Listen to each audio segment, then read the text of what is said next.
ঈদে ভিজবে দক্ষিণবঙ্গ, শিলাবৃষ্টি বাংলায় একাধিক জেলায়। এক নজরে দেখুন আবহাওয়ার খবর।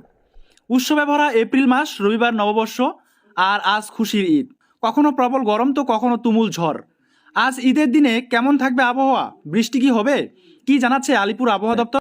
হাওয়া অফিসের পূর্বাভাস অনুযায়ী আজ দক্ষিণবঙ্গের সর্বত্র বৃষ্টির সম্ভাবনা নেই। আজ কলকাতায় আকাশ থাকবে আংশিক মেঘে ঢাকা, বজ্রবিদ্যুতের সম্ভাবনাও রয়েছে। বৃহস্পতিবার হালকা বৃষ্টি চলবে দক্ষিণ চব্বিশ পরগনা এবং পূর্ব মেদিনীপুর, পুরুলিয়া, বাঁকুড়া এবং পশ্চিম বর্ধমান জেলায়। শুক্রবারও সামান্য বৃষ্টি হতে পারে এই জেলাগুলিতে, তবে এই দুদিন বৃষ্টির সম্ভাবনা নেই কলকাতায়।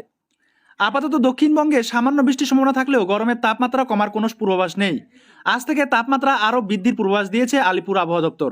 চলতি সপ্তাহে দক্ষিণবঙ্গে সর্বোচ্চ তাপমাত্রা 3 থেকে 5 ডিগ্রি পর্যন্ত বাড়তে চলেছে। দক্ষিণবঙ্গের মূলত পশ্চিমবঙ্গের জেলাগুলিতে সর্বাধিক 5 ডিগ্রি পর্যন্ত বাড়তে পারে তাপমাত্রা।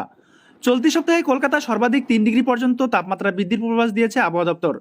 আজ বৃহস্পতিবার ও শুক্রবার সর্বোচ্চ তাপমাত্রা থাকতে পারে 34 ডিগ্রি সেলসিয়াস ও সর্বনিম্ন তাপমাত্রা থাকতে পারে 26 ডিগ্রির আশেপাশে। আজ দক্ষিণ চব্বিশ পরগনা, পূর্ব ও পশ্চিম মেদিনীপুর, পুরুলিয়া, বাঁকুড়া, পশ্চিম ও পূর্ব বর্ধমানে বজ্রবিদ্যুৎ সহ বৃষ্টির পাশাপাশি 30 থেকে 40 কিলোমিটার বেগে ঝড়ো হাওয়া বইতে পারে। দক্ষিণের বৃষ্টির পরিমাণ কম থাকলেও উত্তরে আজ থেকে বাড়বে ঝড় বৃষ্টি। উত্তরবঙ্গের দার্জিলিং, আলিপুরদুয়ার, কোচবিহার, কালিম্পং এবং জলপাইগুড়িতে বজ্রবিদ্যুৎ সহ বৃষ্টি হবে। পাশাপাশি ঘন্টায় 40 কিলোমিটার পর্যন্ত দমকা ঝড়ো হাওয়া বইতে পারে। ওদিকে উত্তর দিনাজপুর, দক্ষিণ দিনাজপুর ও মালদা জেলায় বৃষ্টির সম্ভাবনা নেই।